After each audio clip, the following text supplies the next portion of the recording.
ఇక్కడికి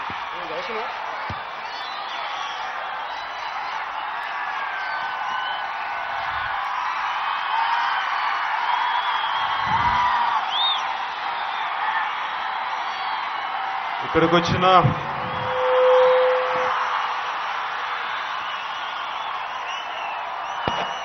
నా అన్నదమ్ములందరికీ,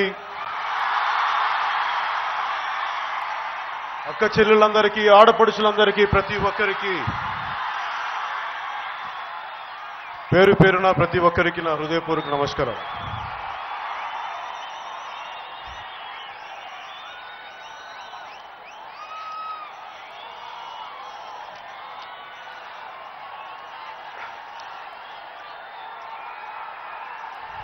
అనంతపూర్కి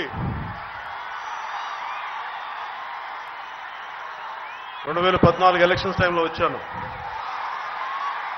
తెలుగుదేశం పార్టీ తరఫున, బీజేపీ పార్టీ తరఫున ప్రచారం చేయడానికి, వాళ్ళకి మద్దతు తెలపడానికి. ఆ రోజున నేను మద్దతు పలుకుతున్నాను. సమస్యల్ని పరిష్కరించలేని పరిస్థితులు ఉంటే వాటిని ప్రజల ముందుకు తీసుకెళ్తాను అనుకున్నప్పుడు అందరూ దాన్ని ఎంత నమ్మారో నాకు తెలియలేదు. ఈరోజు నేను మీకు మనస్ఫూర్తిగా చెప్తున్నాను, సమస్యలు వస్తే నిలబడే వ్యక్తినే కానీ పారిపోయే వ్యక్తిని కాదు. అది ఎంతటి సమస్య అయినా కావచ్చు, పోరాటం చేస్తాం, నిలబడతాం, మడవ వెనక్కి తిప్పాం. కాకినాడ మీటింగ్ తర్వాత అనంతపూర్కి ఎప్పుడో 2-3 వారాల క్రితమే రావాల్సి ఉండింది. నాకు అనంతపూర్ అంటే చాలా ప్రేమ, చాలా ఇష్టం. దానికి కారణం కూడా మీరు చూపించే ప్రేమ, ఆప్యాయతల కంటే కూడా కరువు కోరలతో చిక్కుకుపోయిన అనంతపూర్ జిల్లా రాయలసీమలోనే, మన రాష్ట్రంలోనే అత్యధికంగా వెనుకబడిపోయిన జిల్లా. ఇలాంటి కరువు ప్రాంతమైన జిల్లాకి నాకు అండగా ఉండడం చాలా ఇష్టం.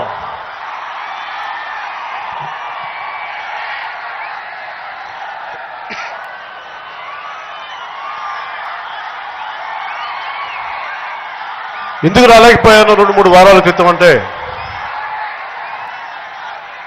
సరిహద్దులో పాకిస్తాన్ దేశం మన సైనికుల మీద దాడి చేసి చంపిన తర్వాత అలాంటి సమయంలో స్పెషల్ స్టేటస్ గురించి మాట్లాడటం సరైనది కాదనిపించింది. ఒక్కసారిగా ముఖ్యాంశాలు ప్రారంభించబోయే ముందు చనిపోయిన మన భారత్ జవాన్ల కోసం, మన భారతదేశ సైనికుల కోసం కొద్ది క్షణాలు వారి ఆత్మశాంతి కోసం మౌనం పాటిద్దాం.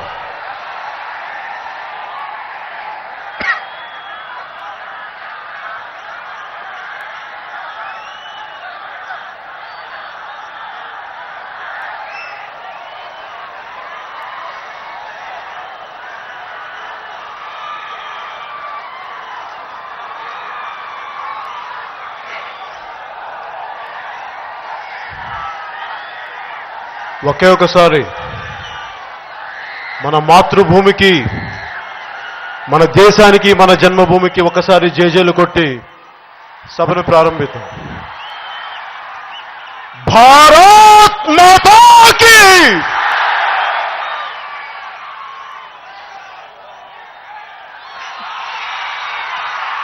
ఈ స్పెషల్ ప్యాకేజ్ గురించి మాట్లాడడానికి చాలా ఆలోచించాను.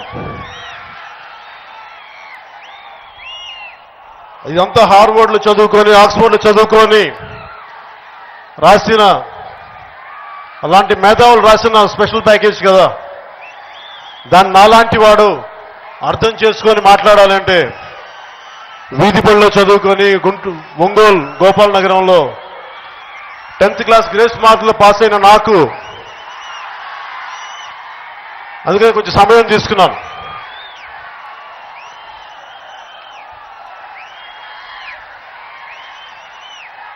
ఈ స్పెషల్ ప్యాకేజ్ గురించి మాట్లాడడానికి, స్పెషల్ స్టేటస్ గురించి మాట్లాడడానికి చాలా ఉన్నాయి. మొన్న కాకినాడ సభలో కూడా చెప్పాను. మనకి ఓట్లు అడగడానికి వచ్చినప్పుడు చాలా సులువైన భాష, సరళమైన భాష, అర్థమయ్యే భాషలో మాట్లాడతారు. కానీ మనకిచ్చే సమయంలో మటుకు అస్సలు అర్థం కాని భాష, మనకి ఏమాత్రం ఇంట్రెస్ట్ లేకుండా ఉత్సాహం చచ్చిపోయేలాగా అలాంటి భాష వాడి మనల్ని తికమకలు పెట్టి ఎందుకులే వదిలేద్దాం అనుకుంటాం. అలాంటి పరిస్థితుల్లో ఉంటాం. అందుకనే నేను కొంచెం సమయం తీసుకున్నాను. సెంట్రల్ గవర్నమెంట్ ఆఫ్ ఇండియా ఈ రిలీజ్ చేసిన ప్రెస్ స్టేట్మెంట్ స్పెషల్ ప్యాకేజ్ మీద నేను రకరకాల నిపుణులతోటి, కేంద్ర స్థాయిలో పనిచేసిన ఆర్థిక శాస్త్రవేత్తలతోటి అందరితో కూర్చొని అర్థం చేసుకొని నేను ఈరోజు మీ ముందుకు వచ్చాను.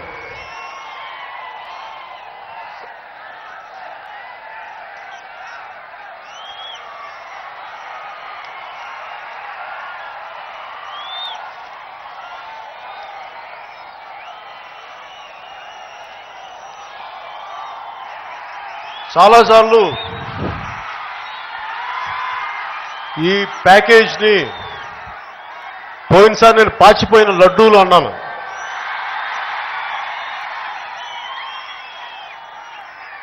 అంటే నాకు అవగౌరవపరచడమో ఇవన్నీ కాదు, కానీ ఎనలైజ్ చేసిన తర్వాత ఈ ప్యాకేజ్లో వాళ్ళు కొత్తగా ఇచ్చింది ఏమీ లేదు. మనకు రావాల్సిందే ఇచ్చారు, అంతకుమించి కొత్తగా అయితే ఏమీ ఇవ్వలేదు.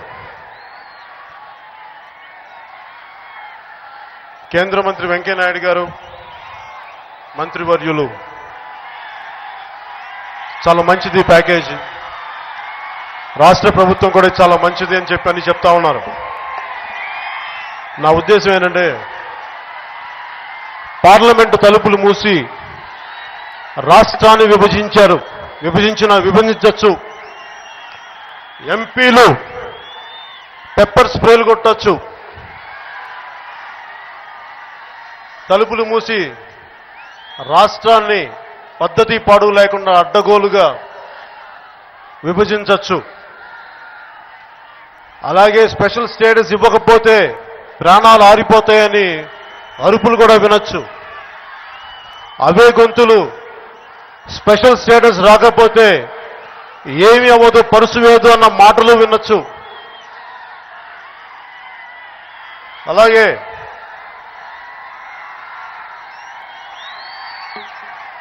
ప్యాకేజీలు అద్భుతాలు అనొచ్చు, స్పెషల్ ప్యాకేజీలు అద్భుతాలు అనొచ్చు. ఇవ్వని స్పెషల్ స్టేటస్కి హీరోలు అయిపోయిన వాళ్ళు ఉన్నారు. చట్టబద్ధత లేని స్పెషల్ ప్యాకేజ్కి సన్మానాలు చేయించుకున్న వాళ్ళు ఉన్నారు.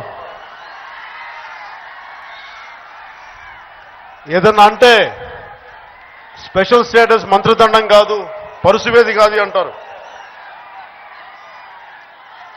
ఏదన్నా మాట్లాడితే, ఇంకా ఏదన్నా అడిగితే స్పెషల్ స్టేటస్ అనేది ఒక ముగిసిపోయిన అధ్యాయం అంటారు. ఢిల్లీ చట్టసభల్లో కూర్చున్న మీకు, రాష్ట్ర ప్రభుత్వం అండగా ఉన్న మీకు స్పెషల్ స్టేటస్ అనేది ముగిసిన అధ్యాయం కావచ్చు. కానీ కరువు కోరల్లో చిక్కుకున్న అనంతపురం లాంటి జిల్లాకి ఇది ఒక అమృతపు చుక్క. ఇది దయచేసి అంత తేలిగ్గా మాట్లాడకండి. నేను కుటుంబం మీద మమకారం అన్ని పక్కన పెట్టి తెలుగుదేశం పార్టీకి కానీ, భారతీయ జనతా పార్టీకి కానీ, కేంద్ర నాయకులకు కానీ నేను వంత పాడానంటే మనందరికీ, మీ అందరికీ అనంతపురం జిల్లా కరువుతో సహా పోతుంది, సరైన నిధులు వస్తాయన్న ఒకే ఒక్క ఆలోచనతో నేను వాళ్ళకి మద్దతు పలికాను.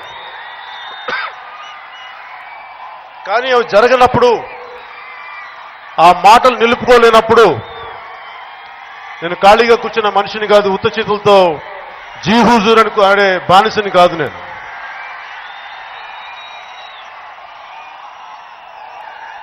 మీకు ఇది ముగిసిన అధ్యాయం కావచ్చు గాక, కానీ మీరు మమ్మల్ని వంచి మోసపుచ్చి ఎంతో నమ్మకం పెట్టుకున్న మాకు మీరు మాటలతో వంచారు, మోసం చేశారు. దీని నుంచి మీకు ఇది ముగిసిన అధ్యాయం కావచ్చేమో, కానీ దీని నుంచి ఒక సరికొత్త రాజకీయ అధ్యాయం మొదలు పెడతాం జనసేన పార్టీగా మీ అందరి మద్దతుతో.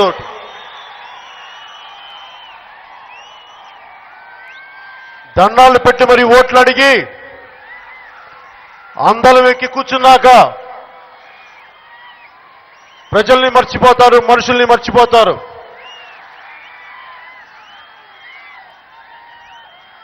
కదిరి దగ్గరున్న తిమ్మమ్మ మర్రిమాను కూడా భూమిలో పడి మొలిచి ఎదిగి అనేక శాఖలుగా పెరిగి ఒక చెట్టు కూడా కృతజ్ఞతతోటి ఏదైతే తనకి నీడనిచ్చిందో, ఏదైతే నాకు ఆశ్రయం ఇచ్చిందో ఆ భూమికి దాని ఊడల ద్వారా దండం పెడుతుంది. అలాంటిది మనకున్న సమకాలీన రాజకీయ వ్యవస్థ, రాజకీయ నాయకులు ఓట్లు అడిగి అవి చేస్తాం, మీకు అండగా నిలబడతామని చెప్పి ఈ రోజున మర్చిపోయి ఆకాశం వైపు చూస్తా ఉన్నారు. మనం కనిపించట్లా. వారు గుర్తుపెట్టుకోవాల్సింది ఏంటంటే, మీ మూలాలు, మీ కాళ్ళు, మీ పునాదులు మా ప్రజల దగ్గరే ఉన్నాయి, అవి ఎక్కడా లేవు. అనుకుంటే కూలదోస్తాం, మీరు నిలబడకపోతే కూలదోస్తాం.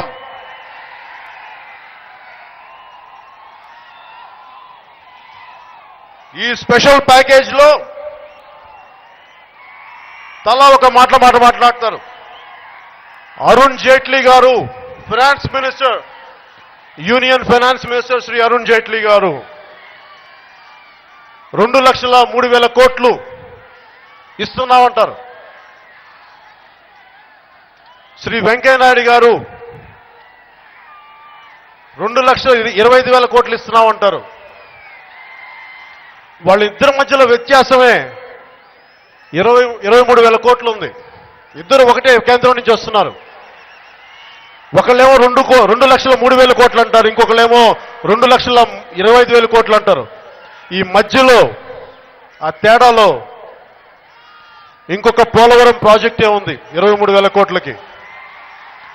సో వాళ్ళ మాటల్లోనే స్పష్టత లేదు. రాష్ట్రం విడగొట్టినప్పుడు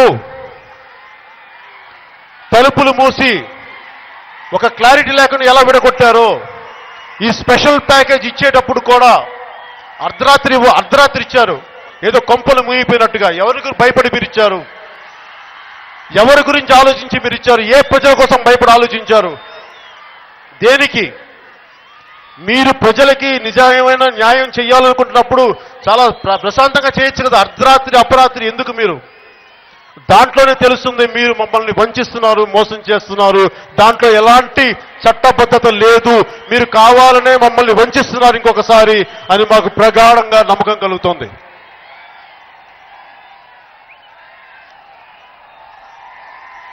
మొన్న నిపుణులతో కూర్చున్నప్పుడు వాళ్ళు ఇచ్చేది కేంద్ర ఆర్థిక సంఘం 1,70,000 కోట్లు చిల్లర ఇవ్వాల్సి వస్తుంది. దీనికి ఏంటంటే, ఇది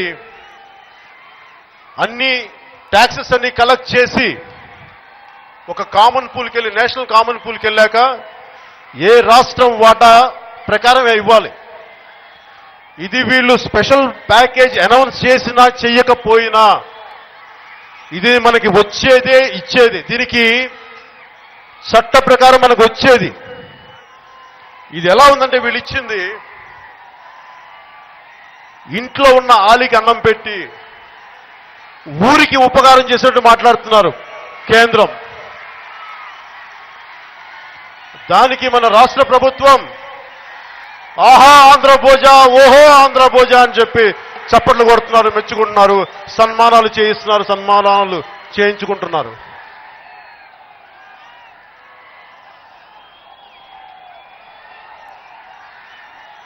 కేంద్ర ప్రభుత్వం గురించి మాట్లాడాలి అంటే శ్రీ నరేంద్ర మోదీ గారి మీద నాకు అపారమైన గౌరవం ఉంది. ఈ దేశాన్ని సరైన దిశలో తీసుకెళ్లగలరని. అలాగని చెప్పి మన రాష్ట్రానికి అన్యాయం జరుగుతున్నప్పుడు, న్యాయం జరిగినప్పుడు నేను ఎదురెళ్ళి మాట్లాడడానికి వెనకాడం. ఈరోజు వీళ్ళు ఇస్తున్న కామన్ ఫండ్స్ అన్ని ట్యాక్సెస్ కలెక్ట్ చేసి అన్ని రాష్ట్రాల నుంచి కేంద్రానికి వెళ్ళి కేంద్రం మన జనాభా నిష్పత్తి ప్రకారం సగటు ఆదాయం ప్రకారం తిరిగి మనకి ఇవ్వాలి. దాని ప్రకారం 1,70,000 కోట్లు ఇవ్వాలని చెప్పి కేంద్ర ఆర్థిక సంఘం నిర్ణయించింది. దానికి లోటు బడ్జెట్, రెవెన్యూ లోటు ఉందని చెప్పి ఇంకొక 22,000 కోట్లు వేసుకున్నా కానీ 1,92,000 కోట్లు. కానీ మరి ఈ 2,03,000 కోట్లు, 2,25,000 కోట్లు వీళ్ళు ఏ పద్ధతిలో చెప్తున్నారో నిపుణులు అన్నారు, ఇది మాకైతే అర్థం కావట్లేదని చెప్పారు. ఇది వాళ్ళ పొలిటికల్ స్కిల్, వాళ్ళ రాజకీయ నైపుణ్యం, రాజకీయ చతురత తప్ప మీకు చట్టపరంగా ఏమి రావాలో అవే ఇస్తున్నారు కానీ ప్రత్యేకించి స్పెషల్ ప్యాకేజ్గా ఏమి ఇవ్వట్లేదు. మీరు అడిగినా అడగకపోయినా పేరు ఏది మార్చినా అది మీకు రావాల్సింది. ఇది కేవలం మిమ్మల్ని వంచేది అని చెప్పి ఆ నిపుణులు చెప్పారు నాకు. ఒకవైపు మేము మీకు 10% పెంచాం ట్యాక్సెస్లో అని జాతీయ స్కీమ్స్లో మన్రేగా ఇలాంటి స్కీమ్స్ అన్నిటి కలిపి 69 స్కీములతో పాటు కేంద్రం రాష్ట్రాలకు ఇవ్వాల్సిన నిష్పత్తిని తగ్గించింది. ఒకవైపు తగ్గించి ఇంకోవైపు ఇచ్చామని చెప్తున్నారు. ఇవన్నీ పేపర్లో అంకెల్లో గారిడి తప్ప ఇంతకు మించి ఇంకేం లేదు.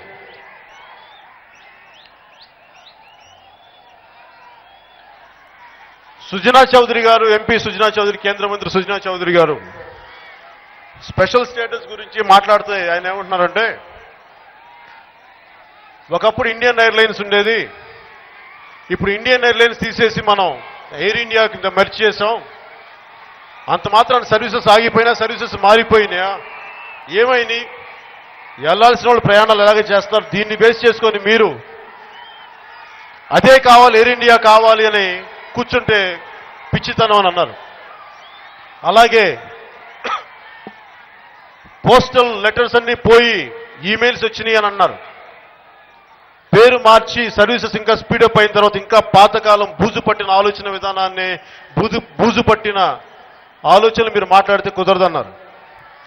సుజనా చౌదరి గారికి నేను అడిగేది, ఆ విమానాలు ఎగురుతాయి మీరు చెప్పే ఎయిర్ ఇండియా విమానాలు, కానీ మీరిచ్చే స్పెషల్ ప్యాకేజ్ విమానం ఆగిపోయింది, నిలబడిపోయింది. అది కేవలం ఒక పేపర్ విమానమే. అది ఎక్కడికి ఎగరదు, కేవలం పేపర్లోనే ఉంది. మీరిచ్చే స్పెషల్ ప్యాకేజీకి చట్టబద్ధత లేదు, ఇవ్వలేదు కూడా. దానికి కారణం కూడా ఈ రోజున మీకు చెప్తాను నేను. మీకు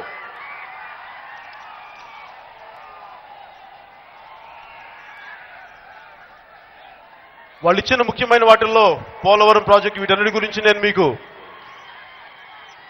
కొంత విసుగు కలిగించినా కానీ కొంచెం శ్రద్ధతోటి నా మాట వింటే తర్వాత మన అనంతపూర్ గురించి, మన అనంతపూర్ సమస్యల గురించి, మన అనంతపూర్కి జనసేన ఎలా చేయబోతుంది, ఎలా నిలబడబోతుంది, రాయలసీమ కరువు గురించి మనం ఎలాంటి పోరాటం చేయబోతున్నాం, వాటి గురించి మాట్లాడుతాను. వాటికి వెళ్ళబోయే ముందు వారు ఏదైతే స్పెషల్ ప్యాకేజ్ అనౌన్స్ చేశారో దాని గురించి మాట్లాడతాం.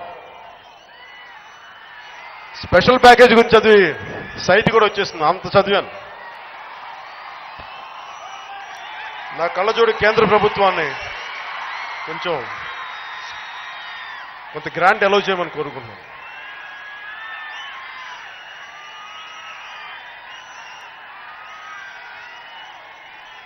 ఈ పోలవరం ప్రాజెక్టు ఒక 3 రకాల ప్రాజెక్ట్. ఇది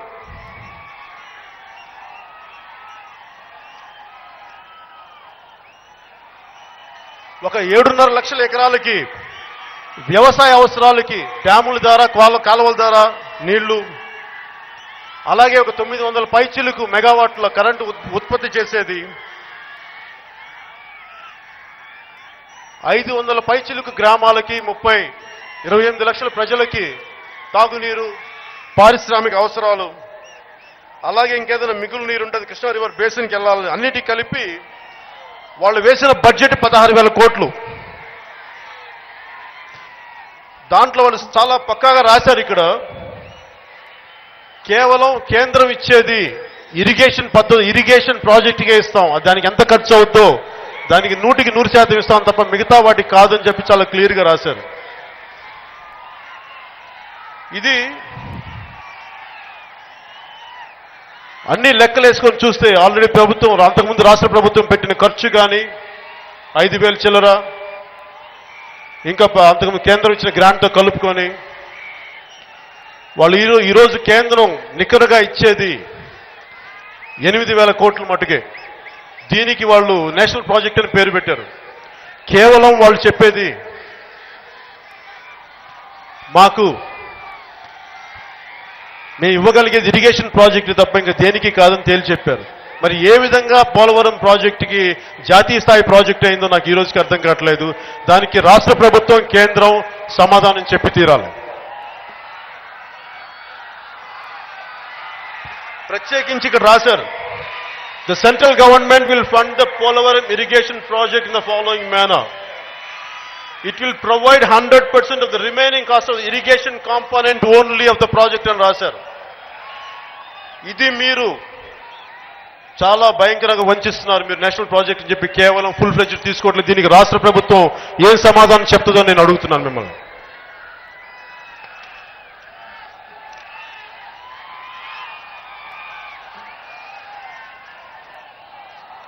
అలాగే ట్యాక్స్ బెనిఫిట్స్ ఇచ్చామంటున్నారు, దీనికి చట్టబద్ధత కల్పించామంటున్నారు పరిశ్రమల స్థాపనకి.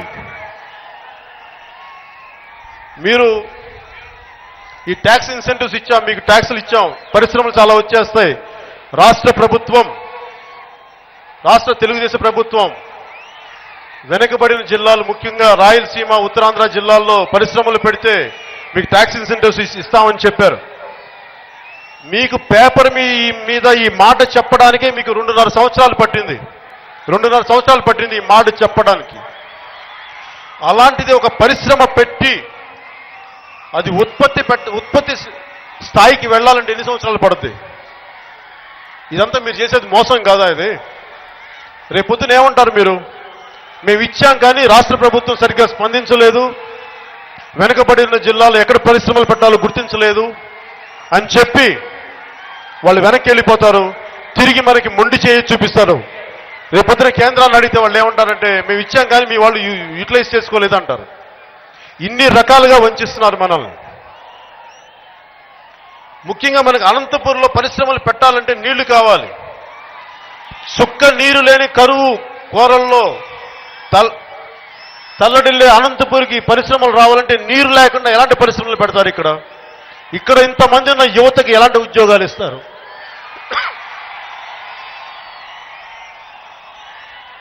ఇది వాళ్ళు చెప్పేది. అలాగే మేము కడపలో కానీ ఇంక మిగతా చోట్ల కానీ ఇక్కడ స్టీల్ పరిశ్రమలు పెట్టే ఆలోచన ఉంది. అలాగే హిందుస్థాన్ పెట్రోలియం కార్పొరేషన్ లిమిటెడ్ కానీ ఇండియన్ ఆయిల్ కార్పొరేషన్ లిమిటెడ్ ద్వారా రిఫైనరీలు పెడతామని చెప్పి పరిశీలిస్తున్నాం, చూస్తాం అని చెప్పి మనకి ఇక్కడ పేపర్ మీద మాట. మహారాష్ట్ర ప్రభుత్వానికి కొంకణ్ ప్రాంతంలో అక్కడ ఆల్రెడీ రిఫైనరీ కోసం చర్యలు చేపడతా ఉన్నారు పెట్టడానికి. ఇది వాళ్ళకి మనం చేసేది. మనకేమో పేపర్లో పక్క రాష్ట్రాల్లో వాస్తవ రూపం దాలుస్తున్నాయి. ఇది వాళ్ళు చేసేది మనకి.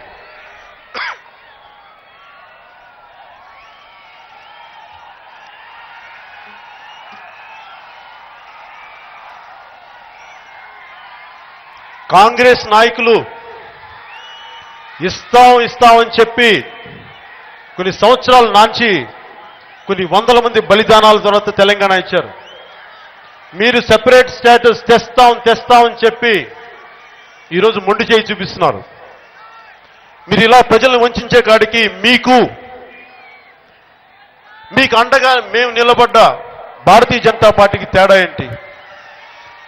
భారతీయ జనతా పార్టీ నాయకులకి చెప్తున్న, రాష్ట్ర నాయకులకి, జాతీయ నాయకులకి, దయచేసి మమ్మల్ని మోసం చేయొద్దు, మా మనోభావాలతో ఆడుకోవద్దు, మా ఆత్మగౌరవం దెబ్బతీయొద్దు. మీరు ఇవ్వకూడదు అనుకుంటే చెప్పండి, మేము మీకు స్పెషల్ స్టేటస్ ఇవ్వం. మేము దానికి ఎలా స్పందించాలో మేము దాని తగు రీతిలో స్పందిస్తాం. కానీ మీరు దయచేసి ఈ అంకెల గారడితోటో మీ మాటల గారడితోటో దయచేసి దీన్ని వంచకండి, ప్రజల్ని వంచకండి. మీరు విషయాల్ని నాంచి వస్తువులు మెత్తబడతాయేమో కానీ మీరు ఇలాగే మోసం చేసి నానిస్తే మా ప్రజల హృదయాలు, మా మనసులు గట్టిపడతాయి. గట్టిపడ్డ మనసులు ఎలాంటి స్థాయికైనా వెళ్తాయి. దయచేసి కేంద్ర నాయకులు కానీ, వారిచ్చిన స్పెషల్ ప్యాకేజీని అప్రిషియేట్ చేస్తున్న రాష్ట్ర తెలుగుదేశం ప్రభుత్వ నాయకులు కానీ దీన్ని గుర్తించాలి. ప్రజల్లో కోపతాపాలు, భావావేశాలు స్థాయి పెరిగే దాకా దీని విషయాలు తీసుకురాకండి. దయచేసి దీన్ని ఇప్పుడే సరిదిద్దండి.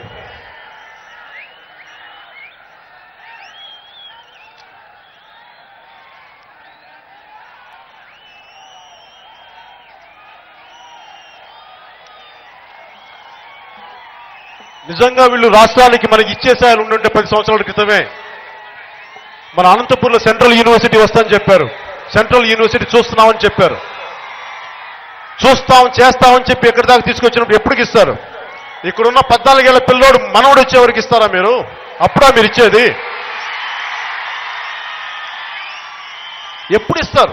ఎప్పుడు తెస్తారు? మాటలు చెప్పి విని అలిసిపోయాం. రాష్ట్ర ప్రభుత్వం వారికి ఎలా చెప్తారు, ఎలా మెచ్చుకుంటారు, ఎలా సన్మానాలు చేయిస్తారు? అది మీ ఆత్మకి క్షోభ కలగట్లేదా? మీకు తప్పు అనిపించట్లేదా? మీకు ప్రజల్ని వంచిస్తున్నారని మీకు అనిపించట్లేదా? మీరు ఇలాగే చేస్తే 2019 ఎన్నికలకి మేమేం చేయాలో మాకు బాగా తెలుసు.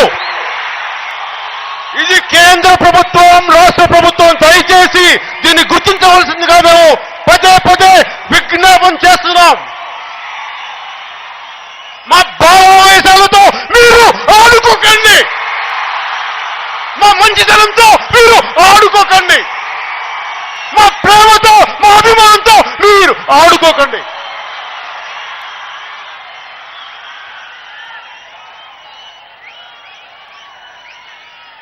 ఇందులో ఇంకో అంశం ఉంది. దుగ్గరాజుపట్నంలో మేజర్ పోర్ట్ ఇస్తామని చెప్పారు. నేను అడిగిన నిపుణులను అడిగితే వాళ్ళు ఏమన్నారంటే, major port with the help of private public partnership ఇస్తాం అని చెప్పారు. చూస్తా ఉన్నారు. అది కూడా ఫీజిబిలిటీని బట్టి ఒక అంచనా వేసి కుదిరితే అని. ఆ నిపుణులు నాతో ఏంటంటే, ఒక మేజర్ పోర్ట్ కట్టాలి అంటే కాండ్లా లాగా, వైజాగ్ లాగా it should be under the port trust of India ఉండాలి. పోర్ట్ ట్రస్ట్ యాక్ట్ ఉంది, 1963లో చేసిన యాక్ట్. దాని ప్రకారం ఇవ్వాలి. ఇది కూడా కంటి తుడుపు చర్య. యాక్చువల్గా ఇది వాస్తవ రూపం దాల్చేది కాదు. ఇది కేవలం వారి జేబులు నింపుకోవడానికి, ఎవరి జేబులు నింపుకోవడానికి. కానీ ఇది నిజంగా వాస్తవ రూపం దాల్చే ప్రాజెక్టు కాదు.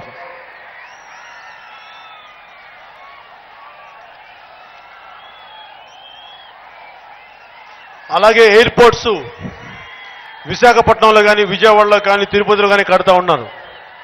ముఖ్యంగా విశాఖపట్నం కానీ, విజయవాడకు కానీ ఎయిర్పోర్ట్స్, ఇంటర్నేషనల్ స్థాయి ఎయిర్పోర్ట్స్ కావాలంటే భూమి కావాలి.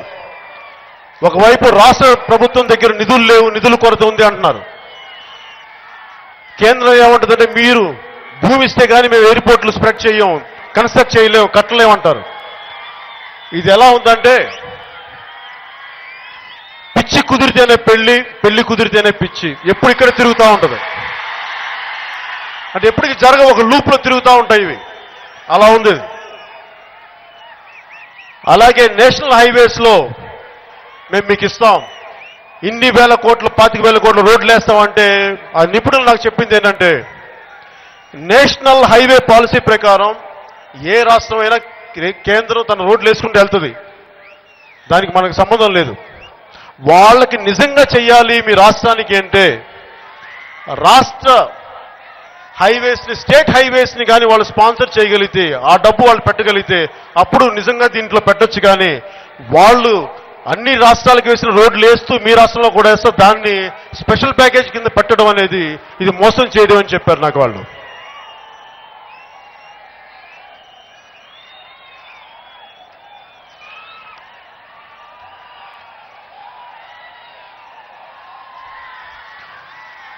నేను అనంతపురం పరిస్థితులు నాకు బాగా తెలుసు, రాయలసీమ పరిస్థితులు బాగా తెలుసు. నేను ఎక్కడ పుట్టానో, ఏ కులంలో పుట్టానో, ఏ మతంలో పుట్టానో, ఏ ప్రాంతంలో పుట్టానో నా అనుమతి లేదు, నేను పుట్టానంతే. కానీ కులాలకి, మతాలకి, ప్రాంతాలకి అతీతంగా నాకు అందరూ సమానం, నేను అందరి కోసం నిలబడతాను, నేను అందరి కోసం పోరాటం చేస్తాను. మన రాయలసీమకి రాసుకోవడానికి పేజీల పేజీల పేజీల చరిత్ర ఉంది. తాగడానికి గుక్కెడు నీరు లేదు, పంట తడపడానికి గుక్కెడు నీరు లేదు. ఈ ప్రాంగణానికి, ఈ సభా వేదికకి కల్లూరి గారి పేరు పెట్టడం, తరిమల గారి పేరు పెట్టడం ఎందుకు పెట్టామంటే, వాళ్ళిద్దరూ మన అనంతపురం జిల్లా నుంచి వచ్చిన వాళ్ళు. నేను చిన్నప్పుడు స్కూల్కి వెళ్తా గోడల మీద చూసేవాడిని, తాకట్లో భారతదేశం అని. నాకు అర్థమయ్యేది కదా, చదువుకుంటూ వెళ్ళేవాడిని. నేను ఇంటర్మీడియట్కి వచ్చాక మా నాన్నగారు అడిగి ఏంటంటే, మా నాన్న ఒకరోజు పుస్తకం ఇచ్చారు, తాకట్లో భారతదేశం అని. ఈ రోజున ఆ పుస్తకం ఎంత విలువైన పుస్తకం అంటే, ఈ రోజుకి అది చాలా సత్యాలు చెప్తుంది. మన వనరులు, మన జాతీయ, మన ప్రకృతి సంపద మనకు ఉపయోగపడ్డ తర్వాతే బయట వాళ్ళకి వెళ్ళాలి. కానీ బయట వాళ్ళకి వెళ్ళిన తర్వాత మనకు రావడం కాదు. మన సంపదని, మన కష్టం, మన సంపద, మన జాతి సంపద బయట వాళ్ళకి ఇచ్చేసి ఉచితంగా మనం డబ్బు పెట్టి కొనుక్కుంటాం. అట్లా అయిపోయింది. అది ఆ పుస్తకం తాలూకు సారాంశం. బయట దేశాలకి ఉపయోగం తప్ప ఇలాంటి విధి విధానాల వల్ల అని చెప్పి 1970లో రాసిన పుస్తకం అదే. ఆయన ఈరోజు బతుకున్నట్టు ఎలాంటి పుస్తకం రాసేవాళ్ళు, ఈ జరుగుతున్న రాజకీయ దోపిడీకి ఆయన ఏం మాట్లాడేవాళ్ళు మనం ఊహించలేం. అలాగే కల్లూరి గారు ఈరోజు ఇంత మాత్రం మనకు అనంతపురంలో విద్యాలయాలు ఉన్నా వాటికి స్ఫూర్తి ప్రదాత శ్రీ కల్లూరి గారు. నిస్వార్థంగా ఒక రాజకీయ నాయకుడు ఏం ఆశించకుండా ప్రజల కోసం పాటుపడ్డ గొప్ప వ్యక్తి. అందుకని వాళ్ళిద్దరి స్ఫూర్తి ఉన్నందువల్ల వాళ్ళిద్దరికీ పేరు పెట్టాం.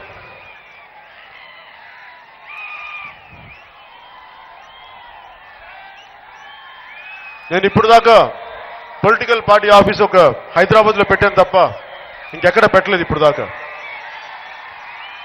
నా మొదటి జనసేన పార్టీ ఆఫీసు అనంతపురం నుంచే స్టార్ట్ చేస్తున్నాను.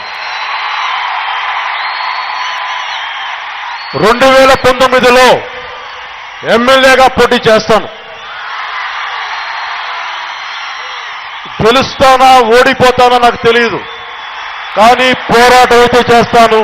ప్రజల సమస్యలకి అండగా అయితే నిలబడతాను. ఓట్లు వేయండి, ఓట్లు వేయకపోండి, నా చిత్తశుద్ధి. నేను మీకు ఎప్పుడు అండగా ఉంటాను. మీరు నాకు అండగా ఉంటారో లేదో నాకు తెలియదు. నేను మటుకు మీకు ఎప్పుడు అండగా ఉంటాను.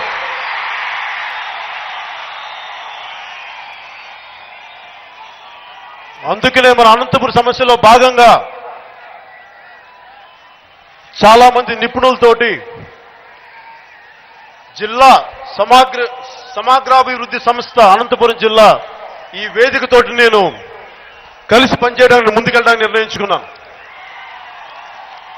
వీరిలో శ్రీ దేశాయి రామిరెడ్డి గారు, బికే నారాయణ రెడ్డి గారు, జంగటి అమర్నాథ్, పూల వెంకటరమణ, వికే సుధీర్ రెడ్డి, పాణ్యం సుబ్రహ్మణ్యం ఇలాంటి పెద్దలు, అనంతపురం జిల్లా కోసం కన్నీరు కార్చే పెద్దలు వీళ్ళు. వారి కన్నీరు చూశాను, ఆ ఇరిగేషన్ ఇంజనీర్ పడ్డ తపన చూశాను. ఎక్కడెక్కడికో నీళ్లు ఉన్నాయి, నదులు ఇక్కడి నుంచి స్టార్ట్ అవుతున్నాయి, కానీ మా పంటలు తడుపుకోవడానికి నీళ్లు లేవు. ఇక్కడ బళ్ళారెడ్డి వెళ్ళిపోయింది కర్ణాటకకి. ఆ రోజు నుంచి మాకు శాపం.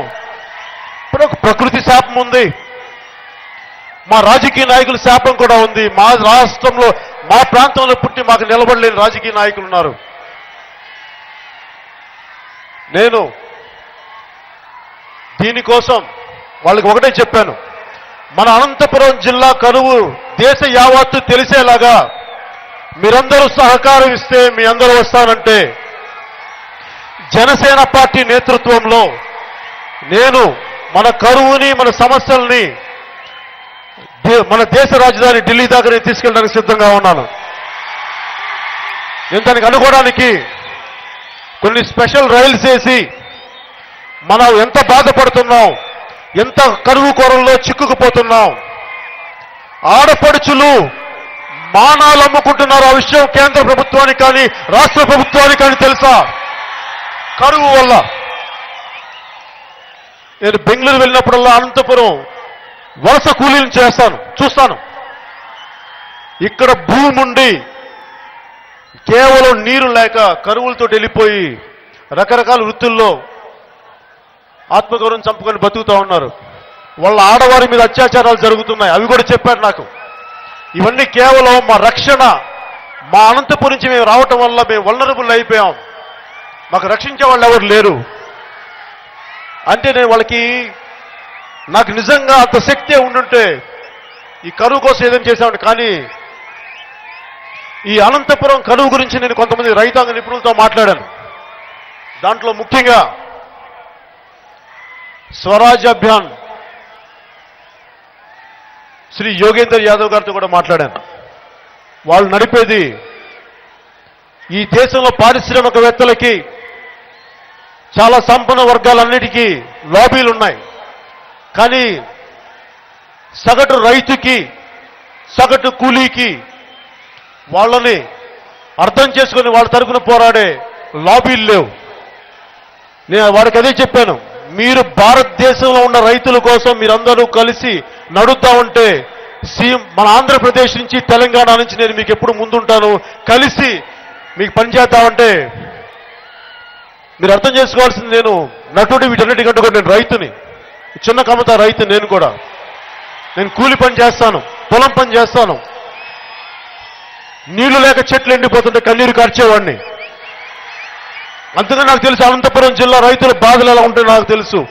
పచ్చని చెట్లు మలమలమాడిపోయి ఎండిపోతుంటే నాకు ఆ బాధ ఎలా ఉంటుందో నాకు తెలుసు. అందుకనే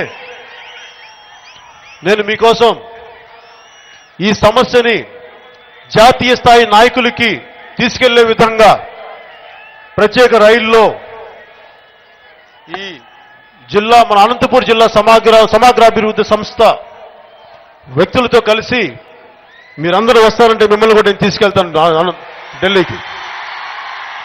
అక్కడ ప్రధానమంత్రి గారికి, మిగతా జాతీయ స్థాయి నాయకులకి, అలాగే రైతులకు అండగా నిలబడే శ్రీ యోగేంద్ర యాదవ్ లాంటి గారి వ్యక్తులతోటి మన సమస్యను చెప్తాను. ముఖ్యంగా రాష్ట్ర ప్రభుత్వం నిజంగా చిత్తశుద్ధిగానే ఉండుంటే అనంతపూర్కి ఏం చేసే ఉండాల్సింది. ఎందుకు మీరేం మాట్లాడలేదు వీటి గురించి? తాత్కాలిక చర్యలైన రెయిన్ గన్స్ కొట్టినా కరువు ఆగిపోతా? తాత్కాలిక చర్యలే అవి. ఇన్ని దశాబ్దాల కాలంలో ఎందుకు ఏ ఒక్కరూ కూడా ఈ వ్యవసాయానికి కానీ తాగునీటికి కానీ ఎందుకు ఎవరు ప్రభుత్వాలు నిలబడలేకపోయినాయి? ఒక సత్యసాయిబాబా రావాలా తాగునీటి అవసరాలు తీర్చడానికి? స్పెయిన్ నుంచి వచ్చిన దివంగత శ్రీ పెరీరా గారు కావాలా ఇక్కడ అవసరాలు తీర్చడానికి? ఎక్కడో బెంగాల్లో పుట్టి ఇక్కడ రొడ్డం మండలంలో ఉండి టింబక్టు ప్రాజెక్ట్ అని చెప్పి స్టార్ట్ చేశారు. మేరీ జాన్ అండ్ గంగూలీ అని. వీళ్ళు మన రాష్ట్రానికి సంబంధం లేని వ్యక్తులు. కేవలం ఇక్కడ కరువు చూసి ఒక జపనీస్ శాస్త్రవేత్త ముసునోబు ఫుకుఓకా ఆయన స్ఫూర్తితోటి, ఎమర్జెన్సీలో పాటుపడ్డ జయప్రకాష్ నారాయణ గారి స్ఫూర్తితోటి, పాలేకర్ రైతుల పాలిటి దైవం పాలేకర్ గారి స్ఫూర్తితోటి వాళ్ళు అక్కడికి వచ్చి ఒక ఎడారిని ఈ రోజున ఎంతో కొంత బాగు చేయిస్తూ ఉన్నారు. 20 సంవత్సరాలు పట్టింది. అంటే ప్రభుత్వాలకి పట్టిన బాధ్యత, ప్రభుత్వాలు తలుచుకుంటే చేయగలవు. ఒక సత్యసాయిబాబా కానీ, ఒక శ్రీ ఫెరీరా గారు కానీ, ఒక ఇండివిజువల్స్, ఒక వ్యక్తులు చేయగలిగినప్పుడు ప్రభుత్వాలు ఎందుకు చేయలేవు నాకు అర్థం కాలేదు. ఇక్కడున్న మనకి సమకాలీన రాజకీయ వ్యవస్థ, సమకాలీన రాజకీయ నాయకులు వారి లబ్ధి, వారి సమస్యలే తప్ప ప్రజల సమస్యలు పట్టించుకున్న పాపాన్ని ఏనాడు పోలేదు. అందుకనే ఈ రోజున మనకి అనంతపూర్లో కరువు, దుర్భిక్షం, అది మన సమస్యలు. జనసేన పార్టీగా నాకు నటుడిగా ఆనందం లేదు. సినిమాలు ఆడొచ్చు, ఆడకపోవచ్చు, కానీ నాకు నిజమైన ఆనందం కలిగేది సమస్యల్ని పోరాటం చేస్తున్నప్పుడు నాకు నిజమైన ఆనందం కలుగుద్ది. మీకు అండగా నిలబడగలిగినప్పుడు నాకు ఆనందం కలుగుద్ది.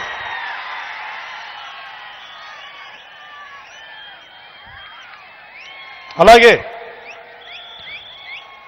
నేను రాయలసీమ అభివృద్ధికి సంబంధించినంత వరకు నేను రాయలసీమ ప్రాంతంలో పుట్టలేదు, కానీ రాయలసీమ ప్రాంతానికి చాలా అండగా ఉంటాను. మీకు అండగా నిలబడతాను. మీ సమస్యలు నా సమస్యలు. అందుకనే నా మొదటి political party office, Janasena political party office ఆంధ్రప్రదేశ్లో అనంతపురం నుంచే ప్రారంభిస్తాను. దానికి కారణం ఎవరెవరో వచ్చారు, ఏమేం చేశారో నాకు తెలియదు, కానీ మీ వాడిగా, మీ ఇంట్లో వాడిగా, మీ బిడ్డగా నేను మన కరువుని, మన దుర్భిక్షం మీద రకరకాల సమూహాలతోటి, శాస్త్రవేత్తలతోటి కలిసి ఎన్ని రకాలుగా దీన్ని, ఈ కరువును ఎదుర్కోవాలో అన్ని రకాలుగా నేను పోరాటం చేస్తాను. దానికి ఈ రోజు నేనేదో మిమ్మల్ని ఇంప్రెస్ చేయడానికో, మిమ్మల్ని ఆకట్టుకోవడానికో చెప్పట్లేదు. నాకు గుండె లోతుల నుంచి మాట్లాడుతున్నాను. నేను వచ్చే సంవత్సరంలో నా పార్టీ కార్యాలయం అనంతపురం నుంచి ప్రారంభిస్తాను. ఖచ్చితంగా 2019లో పోటీ చేస్తాను. అది ఎలాంటి ఫలితాలు ఇస్తాయి, నాకు ఏ ప్రభుత్వం, ఏ పార్టీ మీద నాకు వ్యతిరేకత లేదు. అలాగే తెలుగుదేశం ప్రభుత్వానికి నా సూచనలు కూడా ఏంటంటే, ఇన్ని రకాలుగా స్పెషల్ ప్యాకేజ్ ఇచ్చి, ఇన్ని లోపాలున్న స్పెషల్ ప్యాకేజ్ని మీరు ఎందుకు, ఏ స్థాయిలో దాన్ని మీరు ఆమోదించారు?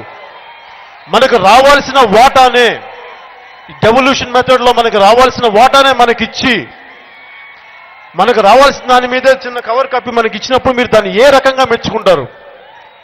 ముఖ్యమంత్రి గారిని కూడా నేను అడిగేది, చంద్రబాబు గారిని, వారు మనకు రావాల్సిన వాటాను ఇస్తే దాన్ని మీరు ఎలా మెచ్చుకుంటారు? దాన్ని ఏ విధంగా మీరు దాన్ని సమర్థించుకుంటారు నాకు అర్థం కావట్లేదు. దానికి తెలుగుదేశం ప్రభుత్వం సమాధానం చెప్పుకోవాలి ప్రజలకి నేను కోరుకుంటున్నాను. నేను సభల్లో మాట్లాడుతున్నప్పుడు నువ్వు కొన్నిసార్లు చంద్రబాబు గారికి మద్దతుగా మాట్లాడినట్టు ఉంటుంది. అంటే సమకాలీన రాజకీయ వ్యవస్థ నాయకులు ఎలా అయిపోయారంటే ఒకళ్ళొకళ్ళు బూతులు తిట్టుకుంటా ఇదే రాజకీయాలు అనుకున్నారు. రాజకీయాలు ఇలా కాదు. కల్లూరి గారిని అడగండి రాజకీయాలు అంటే ఏంటో వారు చెప్తారు. వారి పుస్తకాలు చదివిన మనకు రాజకీయాలు అంటే ఏంటో తెలుస్తాయి. ఒక తరిమెల నాగిరెడ్డి గారిని అడగ, పుస్తకాలు చదివితే అర్థమవుతుంది రాజకీయాలు అంటే ఏంటి. అంతేగాని నోటికి ఏదొస్తే భాషా సంస్కారం లేకుండా తిట్టే రాజకీయాలు జనసేన చేయదు. జనసేన పార్టీ విధానాల మీద పోరాటమే తప్ప వ్యక్తుల మీద పోరాటం కాదు. నాకు ఏ పార్టీ కానీ, చంద్రబాబు గారు కానీ, శ్రీ వైఎస్ జగన్మోహన్ రెడ్డి గారు కానీ, ఏ ఒక్కరు కానీ నాకు శత్రువులు కాదు. వారితో నాకు ఉండేదల్లా వారి ఆలోచన విధానంలో, వారి పాలసీ విధానాలతో కూడిన విభేదాలే తప్ప నాకు ప్రత్యేకించి ఎవరితో నాకు శత్రుత్వం ఉండదు. నాకు అలా శత్రుత్వం పెట్టుకునే వ్యక్తిని కూడా కాదు నేను. కానీ ప్రజల సమస్యకి మీరు నిలబడలేనప్పుడు, మీరు మేనిఫెస్టోలో చెప్పిన మాటల మీద మీరు నిలబడలేనప్పుడు, దానిని మీరు తప్పించుకొని మాయ మాటలు చెప్తే మటుకు నేను శత్రువునే, చాలా బలమైన శత్రువుని, చాలా బలమైన శత్రువుని. నాకు పదవులు అవసరం లేదు, డబ్బులు అవసరం లేదు, అధికారం అవసరం లేదు.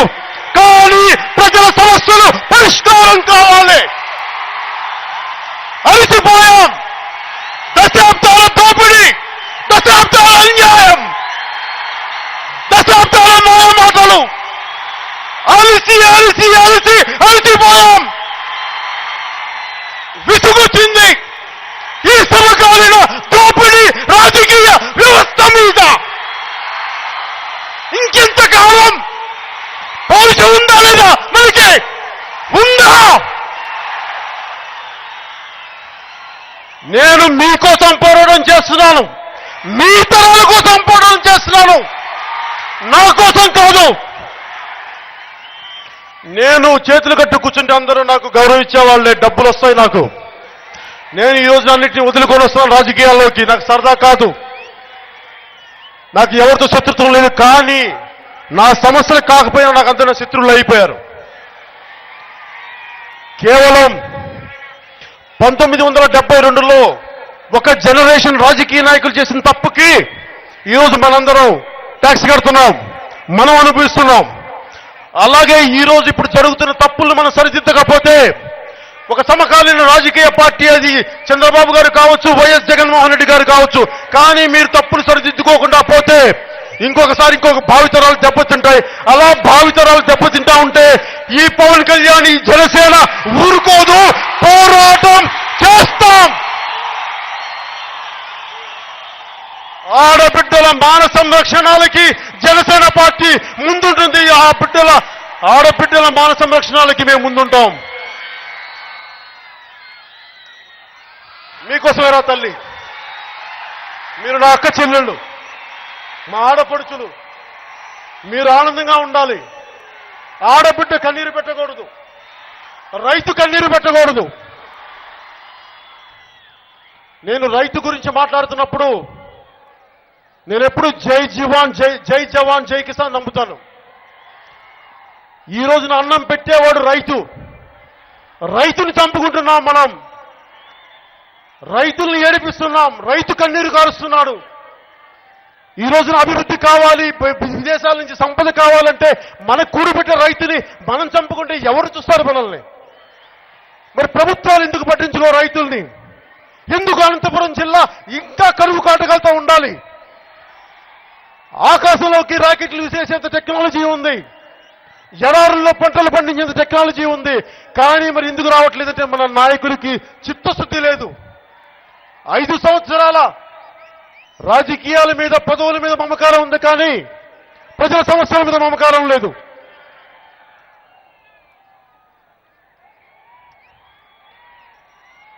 జనసేన పార్టీగా నేను ముందుండేది రైతుల గురించి అండగా నిలబడతాను. అన్నదాత కోసం నేను ప్రాణాలు అర్పించగలను. మీ సుఖం నా సుఖం. అన్నం ఉన్నప్పుడే పరిశ్రమలు వస్తాయి, అభివృద్ధి ఉంటుంది. అన్నీ వచ్చాక డబ్బు సంపద ఉన్నప్పుడు దాన్ని కాపాడడానికి సైనికుడు కావాలి.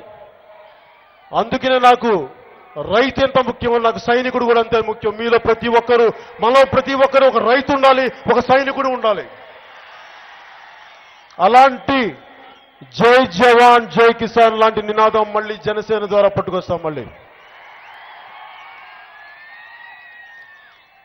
అలాగే తెలుగుదేశం ప్రభుత్వానికి నేను వింటున్నవి, బయట నాకు వస్తున్నవి, మీకు మద్దతుగా పలికాను, మీకు మా పోరాటం మీ తరపున నేను ప్రచారం చేశాను. కాబట్టి ఆ నైతిక బాధ్యతగా మీకు ఈ అనంతపురం సభాముఖంగా కొన్ని చెప్పదలుచుకుంటున్నాను. తెలుగుదేశం ప్రభుత్వం మీద చాలా పొలిటికల్ కరప్షన్ ఎక్కువైపోయింది అని అంటున్నారు ప్రజలు బయట. దయచేసి ఎందుకు వస్తున్నాయి అలాంటి మాటలు?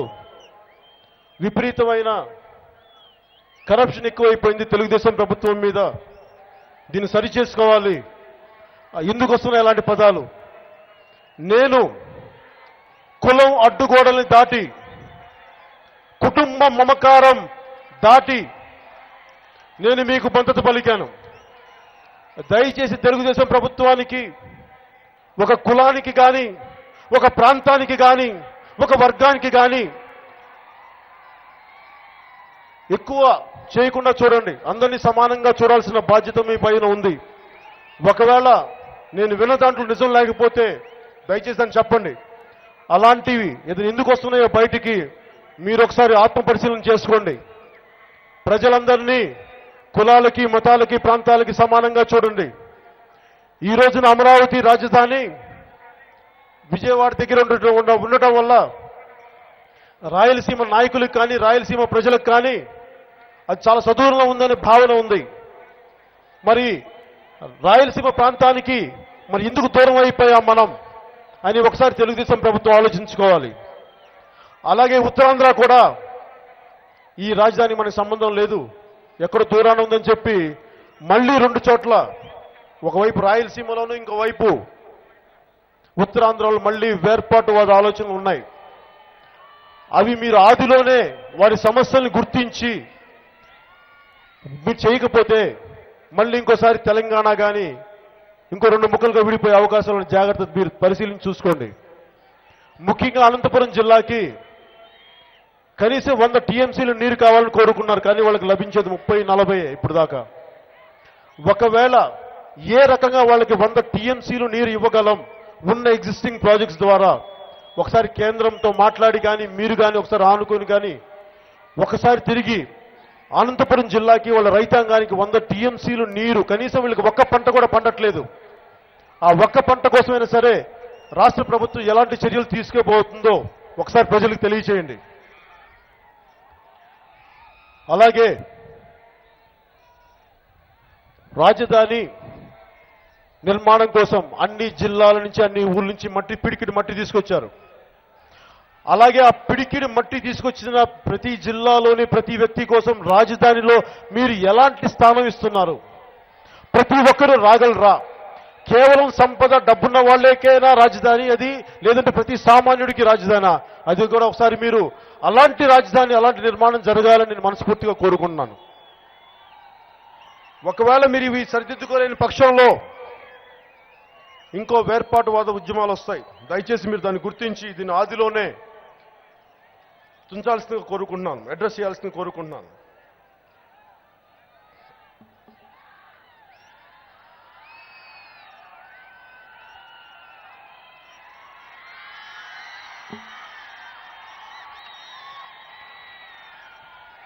ఇప్పుడు నేను జనసేన పార్టీ ఇంకో 10 నిమిషాలు చెప్తాను మీకు. నాకు రాజకీయాల మీద ఆసక్తి లేదు, కానీ రాజకీయాల్లో జరుగుతున్న దోపిడీ మీద, డబ్బుతో కూడిన రాజకీయాలంటే నాకు చాలా అసహ్యం, నా చిరాకు. కొద్దిమంది డబ్బున్న సంపద వర్గాలు మిగతా వాళ్ళ మీద దోపిడీ చేస్తుంటే నాకు చాలా విసుగు వస్తుంది. సినిమాలో చాలా తేలిక పోరాటం చేయడం, 2.5 గంటల్లో ఒక విలన్ ఉంటాడు అని పోరాటం చేసేయచ్చు, కానీ నిజ జీవితంలో దశాబ్దాలు సఫలీకృతం కూడా కాకపోవచ్చు, గెలవకపోవచ్చు.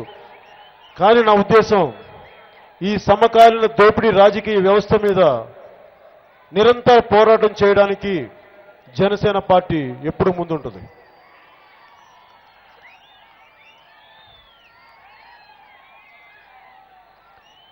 నేను ముందు ఇక్కడికి తరచుగా వచ్చి నా కార్యకర్తలని, మా పార్టీ నాయకుల్ని అందరి ఇక్కడికి పంపించి పార్టీ నిర్మాణం అనంతపురం నుంచే ప్రారంభిస్తాను.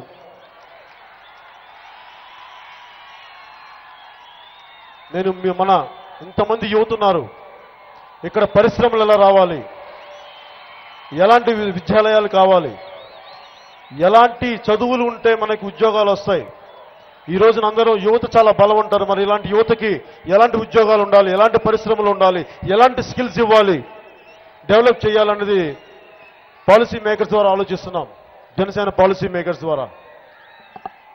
అలాగే ముఖ్యంగా ఆడపడుచులకి, రైతులకి, పారిశ్రామికవేత్తలకి ఎలాంటి విధి విధానాలు ఉంటే బాగుంటుందని మేము అన్ని చర్చిస్తూ ఉన్నాం. పారిశ్రామికవేత్తల్లో కేవలం కొన్ని కులాలు మాత్రమే కాకుండా దళిత కులాల నుంచి, అనేక వెనుకబడిన కులాల నుంచి చాలా ఔత్సాహికులైన పారిశ్రామికవేత్తలను గుర్తించి వారందరికీ ఎలాంటి ప్రోత్సాహం ఇవ్వాలి. కేవలం పరిశ్రమలు అంటే, ఇండస్ట్రీస్లు అంటే కేవలం కొద్ది మంది ఉన్న ఉన్నత వర్గాల వారు కాకుండా, ఉన్నత కులాల వారు కాకుండా ప్రతి ఒక్కరికి ఇలాంటి నిధులు, ఇలాంటి పారిశ్రామిక విధి విధానాలు నిర్ణయించడానికి, వారు డబ్బులు సంపాదించడానికి వెనుకబడిన దళిత కులాలకి, వెనుకబడిన వర్గాల వారికి ఎలా అండగా ఉండాలని చెప్పి మేము కొన్ని పాలసీలు ఆలోచిస్తున్నాం. అందరూ అంటున్నారు సంవత్సరం ముందు స్టార్ట్ చేయొచ్చు కదా ఎలక్షన్స్ గురించి అని. ఇది ఎలక్షన్ల గురించి కాదు, సామాజిక మార్పు గురించి నేను రాజకీయాల్లోకి వచ్చాను. గెలవడానికి కాదు, పవర్ కోసం కాదు. పవర్ వచ్చినా రాకపోయినా అది తాత్కాలికం. సమస్యల మీద పోరాటం చేయటం మటుకు నిరంతరం.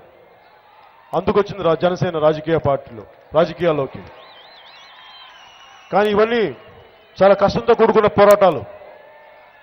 నాకు కావాల్సిందల్లా చిత్తశుద్ధిగా, మీ ఇంట్లో ఒకటిగా, మీ అన్నగా, మీ తమ్ముడిగా, మీ బిడ్డగా నేను మీకు అండగా ఉంటాను. అలాగే ఏ జిల్లా అయితే వెనకబడిపోయిందో, ఏ అనంతపురం జిల్లా అయితే దేశంలోనే అత్యధికంగా కరువు రాష్ట్రంగా మిగిలిపోయిందో, ప్రాంతంగా మిగిలిపోయిందో, ఈ సామాజిక మార్పు, ఈ రాజకీయ చైతన్యం కడుపు మండిన మన అనంతపురం నుంచే మొదలవ్వాలి. ఇక్కడి నుంచే శ్రీకారం చుట్టాలి. దానికి మీ అందరి సహకారం కావాలి. నేను మీ అందరి కోసం పోరాటం చేస్తాను. మీ సహకారం ఇవ్వండి. సరికొత్త రాజకీయ వ్యవస్థ, సరికొత్త రాజకీయ చైతన్యంతో కూడిన కొత్త రాజకీయం మనం చేద్దాం. ఏ ప్రభుత్వాలైతే, ఏ పార్టీలైతే ప్రజల్ని దృష్టి పెట్టలేదో, అలాంటి సమస్యల మీద ఏ వర్గాలనైతే, ఏ కులాలనైతే వెనకబాటుకు నెట్టేశారో అలాంటి కులాలకి, ప్రతి ఒక్క కులానికి, ఉన్నత వర్గాలకి, ప్రతి ఒక్కరికి అండగా ఉంటాం. ఉన్నత వర్గాలున్న పేదలకి ప్రతి ఒక్కరికి అండగా ఉంటుంది జనసేన పార్టీ. నాకు ముఖ్యమంత్రి గారు చెప్తారు సింగపూర్ తరహా వ్యవస్థ, సింగపూర్ తరహా రాజకీయం డెవలప్మెంట్ కావాలని. నాకు ఇష్టమే. లీ క్వాన్ యూ ఒకప్పుడు సింగపూర్ ప్రెసిడెంట్, 25 సంవత్సరాలు పరిపాలించారు ఆయన. సింగపూర్ అంటే ఎత్తైన కట్టడాలు కాదు. సింగపూర్ అంటే దాన్ని నడిపినప్పుడు అస్సలు లంచగొండితనం లేదు, కరప్షన్ లేదు. లీ క్వాన్ యూ ఎలాంటి వ్యక్తి అంటే తన సొంత స్నేహితులు కూడా కరప్షన్ చేస్తే తోసి జైల్లో పెట్టించిన వ్యక్తి లీ క్వాన్ యూ. అలాంటి రాజకీయ వ్యవస్థ ఉన్నప్పుడే మనకి న్యాయం జరుగుద్ది. కానీ కేవలం ఎత్తైన కట్టడాలు కట్టితేనే మటుకు అది సింగపూర్ తరహా రాజధాని అవదు. సింగపూర్ తరహా కఠినమైన తన సొంత మనుషుల్ని కూడా కఠినంగా శిక్షించగలిగితే అప్పుడు సింగపూర్ తరహా రాజకీయం, అప్పుడు సింగపూర్ తరహా అభివృద్ధి వస్తుంది. కానీ కేవలం ఎత్తైన కట్టడాల మటుకు, వెడల్పాటి రోడ్లు, విశాలమైన రహదారుల వల్ల అయితే సింగపూర్ తరహా రాజధాని అవ్వదు. అందుకే ఈ రోజున వచ్చే రాజకీయాలు మీ అందరికీ డబ్బులతో ముడిపడిన రాజకీయాలు కాదు, డబ్బులతో కొనే రాజకీయాలు కాదు, ఆలోచన విధానంతో ఐడియాలజీతో చేసే రాజకీయాలు, సమస్యల మీద పోరాటం చేసే రాజకీయాలు, అవినీతి మీద పోరాటం చేసే రాజకీయాలు, మన హక్కుల్ని కాలరాసే నాయకుల మీద పోటీ చేసే రాజకీయాలు. వీళ్ళు ఎవరైనా సరే, ఎంతటి స్థాయిలైనా సరే, నిజంగా ప్రజలకి ఉపయోగపడిన పక్షంలో వారు ఎలాంటి స్థాయి వ్యక్తులైనా సరే వారి మీద జనసేన పార్టీ పోరాటం చేస్తుంది, గెలుస్తుంది, ఓడిస్తుంది. ఈ రోజున మనకి స్పెషల్ స్టేటస్ అని చెప్పారు, ఇవ్వలేదు. కానీ ఈరోజు స్పెషల్ ప్యాకేజ్ అని చెప్పి మనకి రావాల్సిందాన్ని మళ్ళీ తిరిగి ఏదో చాలా గొప్పగా ఇచ్చినట్టు చేస్తున్నారు. ఇలాంటి విధానాలని ఎండగడతాం. ఈ రోజున మీరు తప్పించుకుంటారో లేదో నాకు తెలియదు. కానీ జనసేన పార్టీగా మేము పోరాటం చేస్తూనే ఉంటాం, సాధించే వరకు పోరాటం చేస్తూనే ఉంటాం. దీనిని కుదిరితే ప్రధానమంత్రి గారి దాకా తీసుకెళ్తాను. నేను వారికి చెప్పాను, వారి ఆఫీసు కూడా మేము కబురు పెట్టాము, మాకు మీరు ప్రామిస్ చేసిన స్పెషల్ ప్యాకేజ్ ఇవ్వలేదు, స్పెషల్ స్టేటస్ ఇవ్వలేదు, మీరు అనౌన్స్ చేసే స్పెషల్ ప్యాకేజ్ మాకు న్యాయం కాదు, అది మాకు సరిపోదు, సహజంగా రావాల్సినవి ఇచ్చి ఇదేదో మీకు గొప్ప న్యాయం చేసినట్టు మాట్లాడుతున్నా, మాకు అన్యాయమే ఉంది ఇంకా అని చెప్పి మొత్తం అన్ని సమస్యల్ని ఏకరువులు పెట్టడానికి నేను ఆయన అపాయింట్మెంట్ కూడా అడిగాను. అది నాకు ఇంకా ఇవ్వలేదు. అలాగే నేను కానీ, తెలుగుదేశం ప్రభుత్వం కానీ, ఎవరైనా సరే, వైఎస్ఆర్సీపీ కానీ రాయలసీమ కరువు కోసం, ముఖ్యంగా అనంతపూర్ కరువు కోసం అందరం ఒకటే మాట పైన ఉండాలి. నేను జనసేన పార్టీగా నేను ప్రపోజల్ ఏం ప్రపోజ్ చేస్తున్నానంటే, 100 టీఎంసీల నీరు అనంతపూర్కి ఎలా వస్తాలో ఎలా రావాలో ఒకసారి మీరందరూ ఆలోచించండి. దానికి మద్దతుగా నేను కూడా ఉంటాను. దానికి ఎలా మాట్లాడాలి, కేంద్రంతో మాట్లాడాలా, రాష్ట్రంతో మాట్లాడాలా, ఏ జలమండలితో మాట్లాడాలి, దానికి నేను కూడా మీకు మద్దతు తెలుపుతాను. అనంతపూర్ని దుర్భిక్ష కోరలోంచి ఎలా బయటికి తీసుకురావాలని చెప్పి దయచేసి కేవలం ఓట్ల కోసమే కాదు, ప్రజల సమస్య నిజంగా మానవతా దృష్టితోటి మీరు చూసి ఆలోచించేయండి. అది నేను ముగ్గురిని కోరుకుంటున్నాను. అలాగే మీకు రాబోయే తరంలో, రాబోయే రోజుల్లో, రాబోయే సంవత్సరాల్లో అవినీతి లేని రాజకీయ వ్యవస్థ ఉండాలని కోరుకుంటూ జనసేన పార్టీ స్టార్ట్ చేశాను. కేవలం ప్రాక్టికల్గా ఎంతవరకు సాధ్యం, ఒక్క రోజున లంచగొండితనాన్ని, అవినీతిని మనం పారదోలలేం. అదొక నిరంతర యుద్ధం. పొలిటికల్ కరప్షన్ని కొట్టకుండా మామూలు కరప్షన్ తీయలేం. రాజకీయ నాయకుల్లో కరప్షన్ పోయిన తర్వాతే వ్యవస్థ బాగుపడుద్ది. అలాంటి వ్యవస్థ, అలాంటి రాజకీయ వ్యవస్థ వైపు మేము ముందడుగులేస్తున్నాం.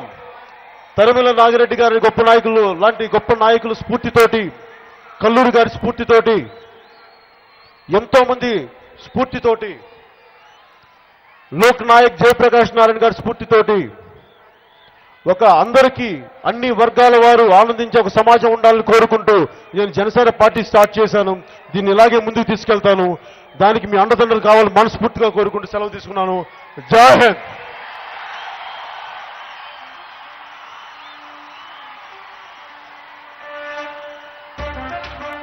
దయచేసి అభిమానులందరూ బస్టాండ్ సైడ్ గేట్ గా వెళ్ళవలసిందిగా కోరుతున్నాం. బస్టాండ్ సైడ్ 2 గేట్లు ఉన్నాయి, అవుట్ గేట్లు. మెయిన్ రోడ్ లో 2 అవుట్ గేట్లు ఉన్నాయి. ఎవరో తోసుకోకుండా సమన్వయం పాటిస్తూ బయటికి వెళ్ళవలసిందిగా కోరుకుంటున్నాం.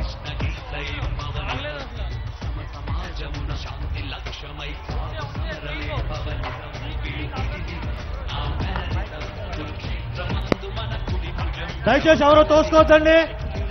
మనకి ఎగ్జిట్ 6 గేట్లు ఉన్నాయి. స్లోగా తోసుకోవద్దు, పరిగెట్టొద్దు, సమన్వయం పాటించాలి, క్రమశిక్షణ పాటించాలి. కార్యకర్తలు